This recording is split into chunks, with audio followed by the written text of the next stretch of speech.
Hi friends, welcome. இன்றைக்கி நம்ம வந்துட்டு பிஃபோராக காயிதா படிச்சு பார்த்தீங்களா, அதோட அடுத்த லெசன் எப்படி வரும் நான் சொல்கிறேன். இப்போ நம்ம பிஃபோராக வந்து தாத்தடி கிட்டத்தக்க தக்கத்தடி கிட்டத்தக்க தாத்தடி கிட்டத்தக்க தூணா கிட்டத்தக்க தாத்தடி கிட்டத்தக்க தக்கத்தடி கிட்டத்தக்க தாத்தடி கிட்டத்தக்க தீனா கிட்டத்தக்க தா இது படித்தோம். இப்போது இதுக்கு அடுத்தது எப்படி வாசிக்கணும்னா, தாத்தடி கிட்டத்தக்க தாத்தடி கிட்டத்தக்க தாத்தடி கிட்டத்தக்க தக்கத்தடி கிட்டத்தக்க தாத்தடி கிட்டத்தக்க தக்கத்தடி கிட்டத்தக்க தாத்தடி கிட்டத்தக்க தூணா கிட்டத்தக்க தாத்தடி கிட்டத்தக்க தாத்தடி கிட்டத்தக்க தாத்தடி கிட்டத்தக்க தக்கத்தடி கிட்டத்தக்க தாத்தடி கிட்டத்தக்க தக்கத்தடி கிட்டத்தக்க தாத்தடி கிட்டத்தக்க தீனா கிட்டத்தக்க தா தா இப்படி வரும். ஸோ நம்ம இதில் என்ன பண்ணுறோன்னா, தாத்தடி கிட்டத்தக்க தாத்தடி கிட்டத்தக்க தாத்தடி கிட்டத்தக்க தக்கத்தடி கிட்டத்தக்க இது வந்து நம்ம ஆட் பண்ணுறோம். 3 தாத்தடி கிட்டத்தக்க வாசிக்கிறோம், ஒரு தக்கத்தடி கிட்டத்தக்க வாசிக்கிறோம். தாத்தடி கிட்டத்தக்க தாத்தடி கிட்டத்தக்க தாத்தடி கிட்டத்தக்க தக்கத்தடி கிட்டத்தக்க, அப்புறம் பிஃபோரா வாசிச்சோம் பார்த்தீங்களா, தாத்தடி கிட்டத்தக்க தக்கத்தடி கிட்டத்தக்க தாத்தடி கிட்டத்தக்க தூணா கிட்டத்தக்க அதை ஆட் பண்ணிக்கிறோம். ஸோ இப்படி தான் வரும் இந்த செகண்ட் லெசன். இதுக்கு பொறுமையாக சொல்கிறேன் பாருங்கள். தாத்தடி கிட்டத்தக்க தாத்தடி கிட்டத்தக்க தாத்தடி கிட்டத்தக்க தக்கத்தடி கிட்டத்தக்க தாத்தடி கிட்டத்தக்க தக்கத்தடி கிட்டத்தக்க தாத்தடி கிட்டத்தக்க தூணா கிட்டத்தக்க காலி தாத்தடி கிட்டத்தக்க தாத்தடி கிட்டத்தக்க தாத்தடி கிட்டத்தக்க தக்கத்தடி கிட்டத்தக்க தாத்தடி கிட்டத்தக்க தக்கத்தடி கிட்டத்தக்க தாத்தடி கிட்டத்தக்க தீனா கிட்டத்தக்க தா பேட்டர்ன் வந்துடும். டேக்கா வாசிக்க ஆரம்பிச்சுனா அது வந்து இப்போ நம்ம வந்துட்டு இதை வந்து ஸ்லோவாக வந்துட்டு நான் வாசிக்கிறேன். எப்படின்னு நீங்கள் பாருங்கள்.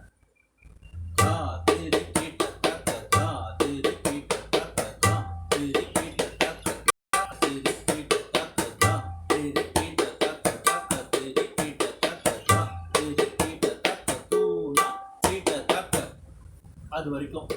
அப்புறம் காலி வாசிக்கணும்.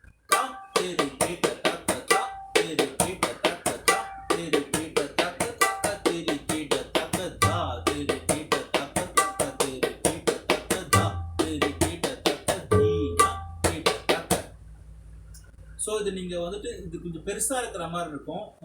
பிஃபோரெல்லாம் வந்து சின்ன சின்னதாக வந்துச்சு பார்த்தீங்களா. இந்த காயில் வந்து கொஞ்சம் அப்படியே கொஞ்சம் கொஞ்சமாக ஒரு 8 லைன்ஸ் அந்த மாதிரி வரும். இது வந்து நீங்கள் பொறுமையாக ஒரு பேப்பரில் நீங்கள் நோட் பண்ணிவிட்டு அந்த ஒரு சொல்லும் கரெக்டாக நீங்கள் பார்த்து ப்ராக்டிஸ் பண்ணால் தான் இது வாசிக்க முடியும். ஸோ நான் இன்னொரு பொறுமையாக சொல்கிறேன், நீங்கள் வந்துட்டு நோட் பண்ணிக்கோங்க. தா தேரி கீட்ட தக்க 3 தடவை. தா தேரி கீட்ட தக்க தா தேரி கீட்ட தக்க தா தேரி கீட்ட தக்க தக்க தேரி கீட்ட தக்க. அவ்வளோதான். இது 4 லைன் வரும். தாத்தடி கிட்டத்தக்க தாத்தடி கிட்டத்தக்க தாத்தடி கிட்டத்தக்க தக்கத்தடி கிட்டத்தக்க. அப்புறம் இதுக்கு அடுத்தது தாத்தடி கிட்டத்தக்க தக்கத்தடி கிட்டத்தக்க தாத்தடி கிட்டத்தக்க தூணா கிட்டத்தக்க. அது வந்துட்டு தாத்தடி கிட்டத்தக்க தக்கத்தடி கிட்டத்தக்க தாத்தடி கிட்டத்தக்க தூணா கிட்டத்தக்க. இதை வந்து நம்ம பிஃபோராக சொல்லியிருப்பாங்க, அதுதான் அது. இப்போ வந்து ரெண்டும் சேர்த்து வாசிக்கல பாருங்க. தா தேரி கிட்ட தக்க தா தேரி கிட்ட தக்க தா தேரி கிட்ட தக்க தக்க தேரி கிட்ட தக்க தா தேரி கிட்ட தக்க தக்க தேரி கிட்ட தக்க தா தேரி கிட்ட தக்க தூணா கிட்ட தக்க. அப்புறம் காலி.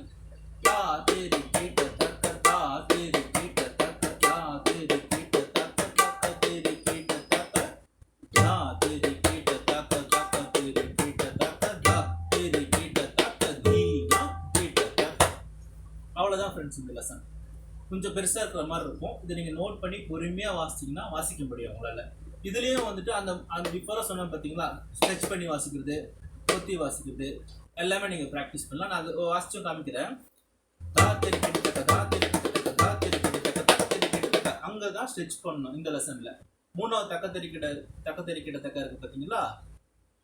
தாத்தடி கிட்டத்தக்க தாத்தடி கிட்டத்தக்க தாத்தடி கிட்டத்தக்க தக்கத்தடி கிட்டத்தக்க. அந்த தாத்தடி கிட்டத்தக்க தாத்தடி கிட்டத்தக்க தாத்தடி கிட்டத்தக்க தக்கத்தடி கிட்டத்தக்க அந்த இந்த நோட்டு 4வது நோட்டில் வந்து தக்கத்தடி கிட்டத்தக்க இருக்குது, அங்கே தான் ஸ்டிச் பண்ணோம்.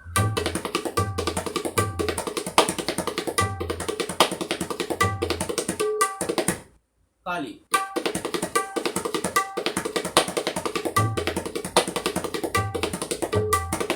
ஃபுல்லாக வாசிக்கிறேன்.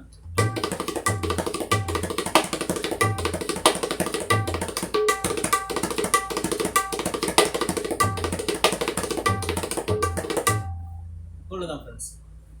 அதே மாதிரி தான் நம்ம குத்தி வாசிக்கிறதும் ப்ராக்டிஸ் பண்ணுங்க. தா தேரி கிட்டத்தக்க தா தேரி கிட்டத்தக்க தா தேரி கிட்டத்தக்க தக்க தேரி கிட்டத்தக்க தா கிட்டத்தக்க தக்க தேரி கிட்டத்தக்க தா தேரி கிட்டத்தக்க தூணா கிட்டத்தக்க தேரி கிட்டத்தக்க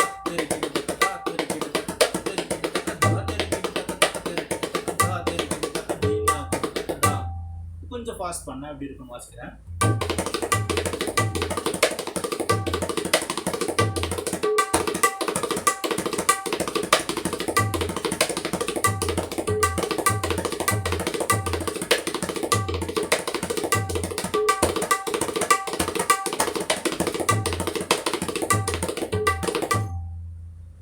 அவ்வளோதான் ஃப்ரெண்ட்ஸ். இது நீங்கள் பொறுமையாக ப்ராக்டிஸ் பண்ணுங்கள். மெயினாக இந்த ஸ்ட்ரெச் நோட் எல்லாத்துக்கும் ப்ராக்டிஸ் பண்ணுங்கள். அது ரொம்ப ரொம்ப யூஸ் ஆகும் உங்களுக்கு வாசிக்கிறதுக்கு. இப்போ தாத்திரி கிட்ட தாத்திரி கிட்ட தாத்திரி கிட்ட தாத்திரி கிட்ட தான் வாசிச்சா அது ஸ்ட்ரெச் நோட் தான் வாசிக்கணும். அப்போ வந்து ஸ்ட்ரெச் ரொம்ப உங்களுக்கு யூஸ்ஃபுல்லாக இருக்கும். இப்போ ஃபாஸ்ட் வாசிக்கும்போது அது வாசிச்சு தான் ஆகணும். அந்த மாதிரி நோட்டு வாசிக்கணும். தாத்திரி கிட்ட கிட்டதா அப்போல்லாம் அந்த ஸ்ட்ரெச் நோட் யூஸ் ஆகும் உங்களுக்கு. அதனால் வந்து இப்போத்துலேருந்தே வந்து நீங்கள் அதெல்லாம் ப்ராக்டிஸ் பண்ணிங்கன்னா உங்களுக்கு ஃபாஸ்ட்டாக தான் லீடு வாசிக்கிறீங்க பாட்டுக்கு ஃபரன்ஸ்லாம் வாசிக்கும் போது உங்களுக்கு ஈஸியாக அது வாசிக்க முடியும். இது வந்து நீங்கள் வந்து பொறுமையாக பண்ணுங்கள். கீழ்காலத்துலேருந்து வாசிங்க. நோட் பண்ணிவிட்டு பொறுமையாக வந்துட்டு நீங்கள் வாசிங்க. நோட் புக் பார்க்காம வாசிக்க ட்ரை பண்ணுங்கள். அப்போ உங்களுக்கு கண்டிப்பாக வந்து பை ஹார்ட் பண்ணிடுவீங்க நீங்கள் தானாகவே. சரிங்களா? இந்த வீடியோ வந்து உங்களுக்கு பிடிச்சிருந்தா சப்ஸ்கிரைப் பண்ணுங்கள், லைக் பண்ணுங்கள், ஷேர் பண்ணுங்கள். நெக்ஸ்ட் வீடியோவில் பார்க்கலாம் ஃப்ரெண்ட்ஸ். தேங்க்யூ.